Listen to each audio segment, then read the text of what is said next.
ਇਹ ਸਾਡਾ ਸਮਾਜ ਔਰਤ ਨੂੰ ਬੜਾ ਭੰਡਦਾ ਹੈ। पर जो तुसी गुरु ग्रंथ साहब की बाणी पढ़ोगे ना, मैं इसे करके ज़्यादा ये गल कहना, गुरमुखो खुद बाणी पढ़ो। गुरु ग्रंथ साहब दे विच जिहड़ी तकरीबन 60-70% बाणी इस्तरी जामे दे विच उचारण की हुई है। एक गल याद रखियो, ये 35 महापुरखों की बाणी है गुरु ग्रंथ साहब दे विच।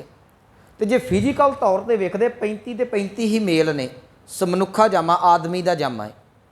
ये मैं सिर्फ शब्द वरतदा, ये गुरु साहब ते लागू नहीं होंदे, क्योंकि गुरु साहब ये साडे वांग नहीं सी विकार भोगन जां संसार नूं भोगन नहीं सी आए, वो सानूं समझाउण आए सन।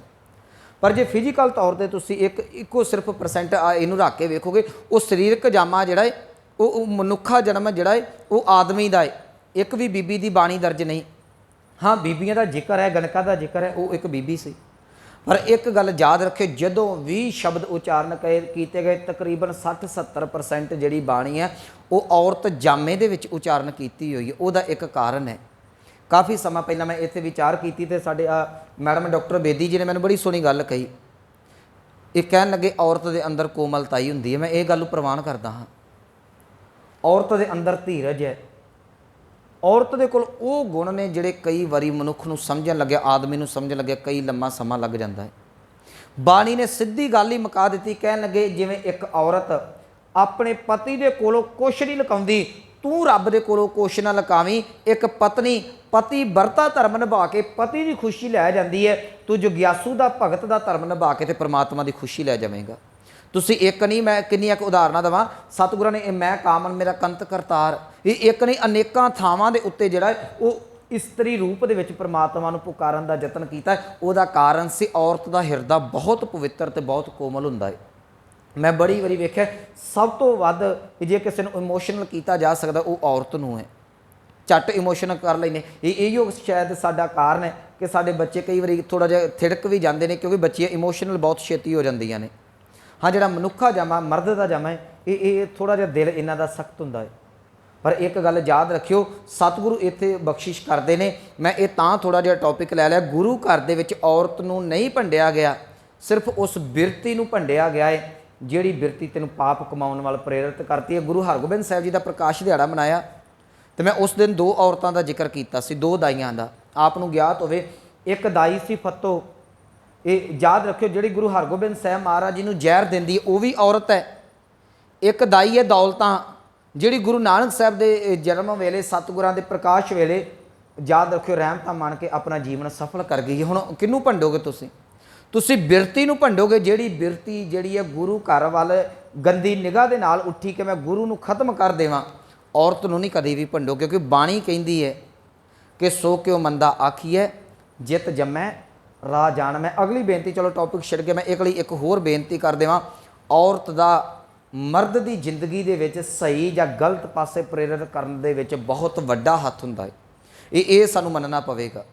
गुरु ग्रंथ साहब का एक पावन बचन है, कहण लगे कामन लोड़े सोना रूपा। कामन कहिंदे ने इस्तरी नूं, कहिंदे इस्तरियां बड़ियां खुश हुंदियां गहना गट्टा वेख के। जदों भी घर च गल चलदी है ना, पत्नी इहो गल कोई आखू मैनूं आ लै दो आ लै दो, वो सूट वेख के बड़ियां खुश हुंदियां ने। पर एक गल याद रखो, जे औरत सबर वाली होवे ना, ਇਹਦਾ अर्थ ये ना करो कि असीं लीड़ा कपड़ा नहीं पाउणा जां कोई चीज़ां नहीं मंगणियां। ठीक है, औरत का जिहड़ा अपना धर्म निभाउणा है, पर मैं जिहड़ी बेनती करनी चाहुंदा, जे औरत सबर वाली होवे अपने स्वामी नूं आखेगी कि स्वामी जी मैं पराया हक नहीं जे पाउणा, हक की कमाई दे नाल जो मर्जी मैनूं लैके दे दिओ, परवान है। पर जे औरत इसे गल दे उत्ते लगी जावे कि मैनूं डायमंड ही चाहिए, मैनूं सारा कुछ इहदा महंगे सूट चाहिए ने, हीरियां नाल जड़त हार चाहिए जां छापां छल्ले चाहिए ने, याद रखियो फिर बंदे नूं बधो बईदी कई वारी पाप की कमाई कर लियाउणी पैंदी है। इस करके औरत दे बहुत वड्डा हत्थ हुंदा है मनुख की कामयाबी दे पिछे। उहदा कारण औरत जिवें चाहे बंदे नूं प्रेरित कर सकदी है। औरत चाहे तो मनुख नूं संत बना सकदी जे, औरत चाहे तो मनुख नूं बंदे नूं जिहड़ा विषयी बना सकदी है।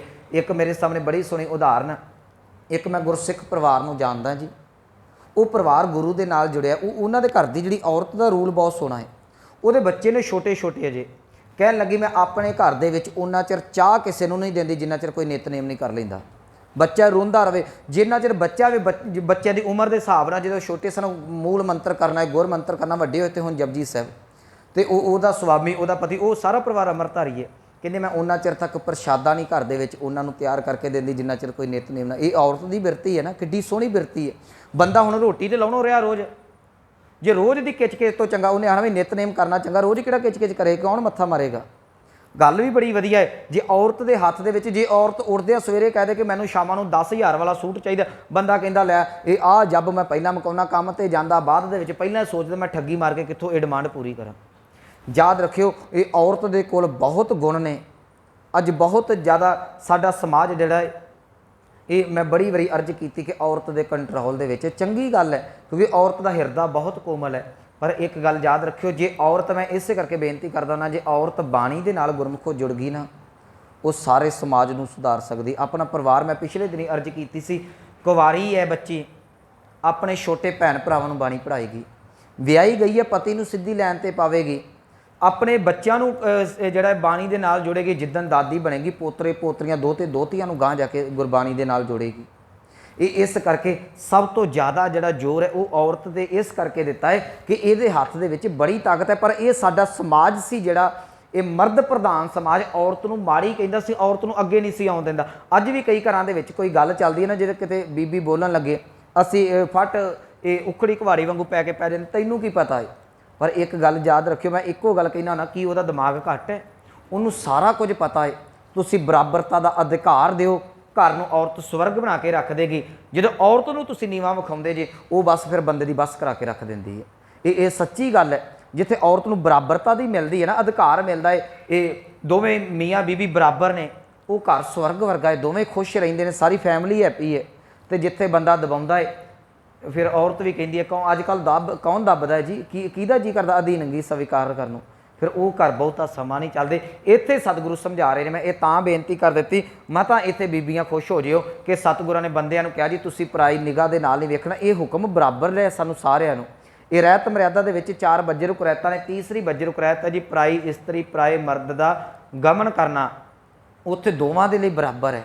ਇਸ ਕਰਕੇ ਗੁਰਬਾਣੀ ਨੇ ਜੇ ਬਰਾਬਰਤਾ ਦਿੱਤੀ ਹੈ ਨਾ, ਤੇ ਸਾਰੀਆਂ ਚੀਜ਼ਾਂ ਬਰਾਬਰ ਨੇ, ਸਾਰੇ ਹੱਕ ਬਰਾਬਰ ਨੇ। ਜੇ ਔਰਤਾਂ ਨੂੰ ਸਤਿਕਾਰ ਹੈ ਨਾ, ਜਿਹੜੀ ਗਲਤੀ ਮਰਦ ਕਰਦਾ ਉਹਨੂੰ ਵੀ ਓਨੀ ਸਜ਼ਾ, ਜਿਹੜੀ ਔਰਤ ਗਲਤੀ ਕਰਦੀ ਉਹਨੂੰ ਵੀ ਓਨੀ ਸਜ਼ਾ ਹੈ। ਜੇ ਹੱਕ ਬਰਾਬਰ ਨੇ, ਸਜ਼ਾਵਾਂ ਵੀ ਜਿਹੜੀਆਂ ਬਰਾਬਰ ਨੇ। ਸਤਿਗੁਰੂ ਕਹਿ ਲੱਗੇ ਅੱਖੀਂ ਸੂਤਕ ਵੇਖਣਾ, ਅੱਖਾਂ ਦਾ ਜਿਹੜਾ ਸੂਤਕ ਹੈ ਉਹ ਵੇਖਣਾ ਹੈ ਮਾੜੀ ਬਿਰਤੀ ਦੇ ਨਾਲ। ਕੀ ਪਰ ਤਰੇ ਪਰ ਧਨ ਰੂਪ, ਕਹਿਣ ਲੱਗੇ ਮਾੜੀ ਬਿਰਤੀ ਦੇ ਨਾਲ ਵਾਸ਼ਨਾ ਸੰਯੁਕਤ ਕਿਸੇ ਦੇ ਵੱਲ ਜਿਹੜਾ ਤੱਕਣਾ ਹੈ। ਦੂਸਰਾ ਸਤਿਗੁਰਾਂ ਨੇ ਕਿਹਾ ਕਿਸੇ ਦੇ ਧਨ ਵੱਲ। ਹੁਣ ਦੌਲਤ ਦੇ ਵੱਲ ਵੀ ਬੜੀ ਬੰਦਾ ਭੈੜੀ ਨਿਗਾਹ ਨਾਲ ਵੇਖਦਾ ਹੈ। ਉਹ ਕਿਸੇ ਦੇ ਕੋਲ ਥੱਦੀ ਨੋਟਾਂ ਦੀ ਹੋਵੇ, ਜੇਬ ਭਰੀ ਹੋਵੇ, ਉਹ ਇੰਨੀ ਕੁ ਭੈੜੀ ਨਿਗਾਹ ਦੇ ਨਾਲ ਵੇਖਦਾ ਵੀ ਅਗਲੇ ਦੀ ਭਾਵੇਂ ਜੇਬ ਪਾੜ ਕੇ ਵਿੱਚੋਂ ਕੱਢ ਲਵੇ। ਸਤਿਗੁਰੂ ਕਹਿੰਦੇ ਇਹ ਕਿਸੇ ਦੀ ਦੌਲਤ ਨੂੰ ਇੰਨੀ ਮਾੜੀ ਨਿਗਾਹ ਦੇ ਨਾਲ ਕਿਉਂ ਵੇਖਦਾ ਹੈ? ਉਹਨੇ ਮਿਹਨਤ ਕੀਤੀ ਹੈ, ਤੂੰ ਮਿਹਨਤ ਕਰ, ਉਹਦੇ ਵਰਗੀ ਕਮਾਈ ਕਰ। ਜੇ ਕਮਾਈ ਨਹੀਂ ਕਰ ਸਕਦਾ ਤੇ ਘੱਟੋ ਘੱਟ ਮਲੀਨ ਬਿਰਤੀ ਦੇ ਨਾਲ ਉਹਦੇ ਧਨ ਦੌਲਤ ਵੱਲ ਦੇ ਨਾਲ ਨਾ ਵੇਖ। ਇਹ ਵੀ ਸੂਤਕ ਹੈ। ਰੂਪ ਦਾ ਅਰਥ ਕੀਤਾ ਸੁਹੱਪਣ, ਕਿਸੇ ਦਾ ਵੀ ਸੁਹੱਪਣ ਜਿਹੜਾ ਕਿਸੇ ਵਾਸ਼ਨਾ ਅਧੀਨ ਜਦੋਂ ਤੁਸੀਂ ਆਕਰਸ਼ਿਤ ਹੁੰਦੇ ਜੇ। ਇਹ ਚਲੋ ਕਿਤੇ ਸਮਾਂ ਚੱਲਿਆ ਨਾ, ਮੈਂ ਬਹੁਤ ਗੱਲਾਂ ਸੰਕੋਚ ਕੇ ਰੱਖਦਾ ਕਿਉਂਕਿ ਕਈ ਵਾਰੀ ਮਨ 'ਚ ਸੋਚ ਦਿੱਤਾ ਜਾਂਦਾ ਸਟੇਜ ਤੋਂ ਕੀ ਬੋਲ ਦਿੱਤਾ। 10 ਪਾਪ ਨੇ ਸਾਡੇ ਜੀ, 10 ਪਾਪਾਂ ਦੇ ਵਿੱਚੋਂ 4 ਪਾਪ ਸਾਡੇ ਮਨ ਦੇ ਨੇ, ਜਿਨ੍ਹਾਂ ਦੇ ਵਿੱਚੋਂ ਇਹ ਵੀ ਨੇ ਜਿਹੜਾ ਸਾਡੇ ਬਾਣੀ ਵੱਲ ਲੱਗਣ ਨਹੀਂ ਦਿੰਦੀਆਂ। ਕਿਤੇ ਮਹਾਨ ਕੋਸ਼ ਨੂੰ ਪੜ੍ਹਿਓ ਪਤਾ ਲੱਗੇਗਾ, ਸਾਡੀਆਂ ਅੱਖਾਂ ਖੋਲ੍ਹਦੀਆਂ ਨੇ। ਸਤਿਗੁਰੂ ਕਹਿ ਲਗੇ ਪਰ ਤ੍ਰੈ ਪਰ ਧਨ ਰੂਪ, ਕਹਿੰਦੇ ਮਾੜੀ ਬਿਰਤੀ ਦੇ ਨਾਲ ਰੂਪ ਨੂੰ ਸੁਹੱਪਣ ਨੂੰ ਧਨ ਨੂੰ ਤੱਕਣਾ ਜਿਹੜਾ ਇਹ ਵੀ ਬਹੁਤ ਵੱਡਾ ਇੱਕ ਸੂਤਕ